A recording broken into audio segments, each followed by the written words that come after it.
It is almost draft time here, and I want to run through a 5-step plan for the Cleveland Browns to have a perfect 2024 NFL draft. Now, they are definitely handicapped due to not having a pick until 54, but I still think the Browns can make some good picks out of this upcoming draft. Now, before we look at my 5-step perfect plan for Cleveland, help us beat our subs record from last year's draft. We picked up 207 subs per my YouTube analytics team, which is myself, from last year's draft. So go ahead right now and hit the sub button down below. Now let's get right into what a perfect draft for Cleveland could look like, which may surprise you guys, but it's not making a pick at 54 at all. It's actually trading back from pick 54. Now, I could stand here and toss out an awesome player that's supposed to go round 1 that I just cross my fingers and my toes and say, I pray he's there at 54. But I don't think that's fair to you as the viewer. I think it's way too difficult to actually predict who will be there at pick 54. So I'm not going to stand here and make a bold claim that this star player is there at 54, and that would be a perfect dream scenario for Cleveland. I don't think that's a likely thing that I can just forecast to happen. So instead, I'll go with the trade back option. The Browns are dealing with 6 picks in the upcoming draft. 2 of them are in round 7, which I view as virtually worthless picks. They're just good to move, to use to trade, to move up or down in other drafts and to acquire players and whatnot. So with only 2 picks in the top 150, I think it'd be wise for Cleveland to trade back and get some more assets. So here's a trade projection I cooked up. The Cardinals have 11 picks. That's tied for the most in the draft. They may want to consolidate a little bit, and I could see them moving on from pick 66 and a 5th rounder to move up to pick 54. So if the Browns trade back 12 spots, who could they be looking at? Well, here's where the dream part and the perfect part really kicks in. What about Western Kentucky wide receiver Malachi Corley? The Yak Monster, 5'11", 210 pounds. He's been a very popular draft target throughout the entire draft process leading up to this day. But I don't think he's going to go in round 1 or even round 2. I think he is a round 3 candidate. He's a bit of a one-trick pony. He did it against Conference USA opponents.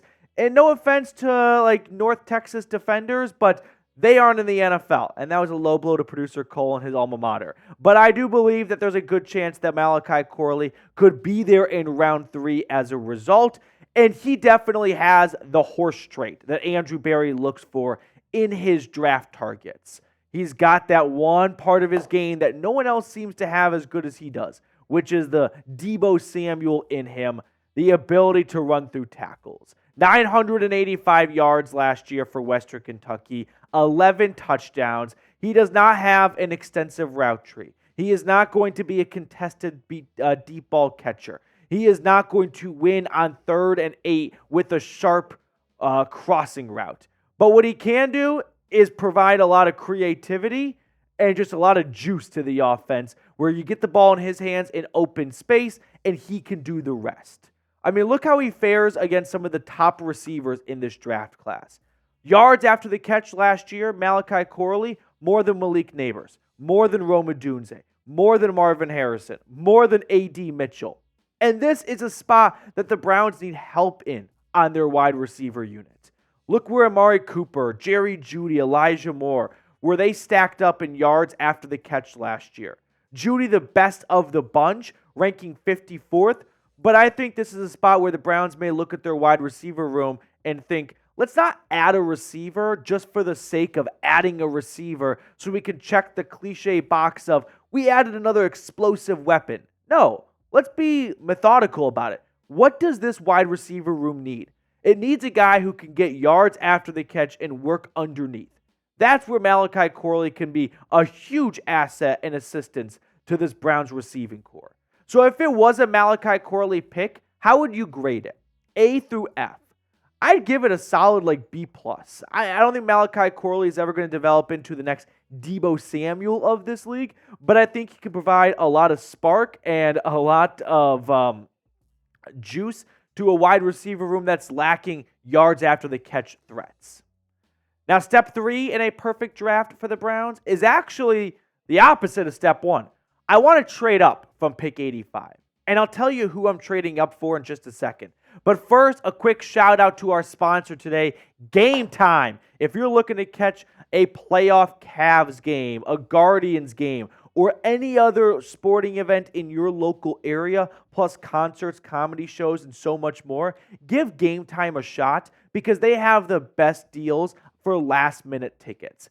I personally like to plan ahead, but I know that not all my friends and my girlfriend operate in the same headspace. So if you have someone in your life, or if you are this person that likes to do things at the last moment and a bit spontaneous, Game Time's like your best friend because they're going to have the lowest price on tickets for games and other events right up to the event starts and even after it starts. So download Game Time today and use code CHATSPORTS for $20 off your first purchase. Terms apply, but again, redeem that code CHATSPORTS, CHAT Sports, for $20 off. I put all of that information in the comments and description of today's video, but shout out to Game Time for supporting us here at the Cleveland Browns Report. Game Time, it's the best place for the last-minute tickets with the lowest price guaranteed. So after trading up from pick 85, I've got the Browns selecting Tennessee running back Jaylen Wright 6 spots earlier at 79. Why? Because at pick 80, there lies the Cincinnati Bengals. And I think the Bengals may be looking to get one of these round 3 running backs. So why don't we leapfrog the foe from down in Kentucky? Now, I have a trade with the Atlanta Falcons that sends pick 85 and pick 162 to Atlanta for pick 79. The Falcons already have 2 third-round picks, so I don't think they would mind moving back a couple of spots. Plus, we're not even giving away one of the Browns' original draft picks. Pick 162, that's the pick the Browns just got from the Arizona Cardinals in my mock trade that had them move back. So now there are 2 picks in round 3, and they didn't even lose one of their original picks. So with that in mind, I want to go with Jaylen Wright. 5'11", 210 pounds. He ran a sub-4 40-yard dash. This is a player that we have talked a lot about here on the channel. He is my favorite running back for the Browns. I think Jonathan Brooks will most likely have the best career of all the running backs, but I think he's going to go earlier in the draft, and I don't think the Browns are going to be interested in a running back in round 2. But I think Jaylen Wright brings something to this running back room that it doesn't really have, and that's the home run machine. Nick Chubb definitely has that to his game when he's healthy. I'm not quite sure when we're going to get back to Nick Chubb running at 100%. I don't forecast it being Nick Chubb's first game back. He's running at 100%. So Jaylen Wright can really help bridge the gap until Chubb is running at full speed. He averaged 7.4 yards a carry last year for the Vols. He's an absolute home run machine, like I said, just giving the ball in open space, and it is lights out for him. I think it's really important for the Browns to lock down the running back position for the start of 2024. Can't say confidently when Nick Chubb's going to be back. That's the big question mark. But if the Browns have any doubts about him being available for the first quarter, third, half of 2024, they should put those questions to rest by going and getting one of the best running backs in this draft class. I don't want to see a season start off with the way it ended last year, which was hoping Jerome Ford continues to make progress. He's very young in his career, and I think it's unfair that so much was tossed on his plate unexpectedly last year, and the expectations went through the roof for a former 5th-round pick. So let's give him some company along with Deontay Foreman and give him Jaylen Wright, a player that can get in space, tough to bring down, slippery, quickness. He's got all the things you look for in a running back. He may not have the best receiving skills, but he wasn't asked to do that at Tennessee. So that's a part of his game we haven't seen a ton of. He needs to work on ball control and just ball protection in general. He had 4 fumbles for the Vols in 2022, but I like the upside for Wright at pick number 79. Now, to wrap up this mock draft, or this perfect draft, I should say here, I'm looking at special teams. And I don't really care when it happens too much, but I want to see the Browns go get the best kick returner in this draft. And that is Mississippi State's Tulu Griffin. So at some point on day 3, I am tasking Andrew Berry and the Browns with the mission of go get a kick returner. My preference would be the Mississippi State Bulldog Tulu Griffin. He had the best FBS kick return yard average last year, 30.4, an SEC record, 5'10", $181, 4.43 40-yard dash. The Browns have unfortunately been snake bitten when it comes to special teams injuries in the preseason, mostly falling on Jakeem Grant. And that's a bummer, and it sucks. But they should go into 2024 learning from their mistakes of the past, which is do not have just one return guy on your roster because you are one injury away from having a very underwhelming special teams unit. And Jerome Ford, he was supposed to be the kick returner, and then Nick Chubb got injured last year, so they had to remove Ford from that role. As things stand, it's Ford and Naheem Hines, maybe a bit of Elijah Moore involved in the kick return game. But with the new kick return rules, I think the Browns should be some of the founding fathers to leading the charge and using these rules to your advantage, not sitting on the bench waiting to see how other teams take advantage of the new rules. The Browns should be leading the charge, and getting a guy like Tulu Griffin will definitely bring the battle to the opponent and not have the Browns on their heels. So how would you rate my perfect draft for the Browns? Scale it 1 to 100. Let me know in the comment section below.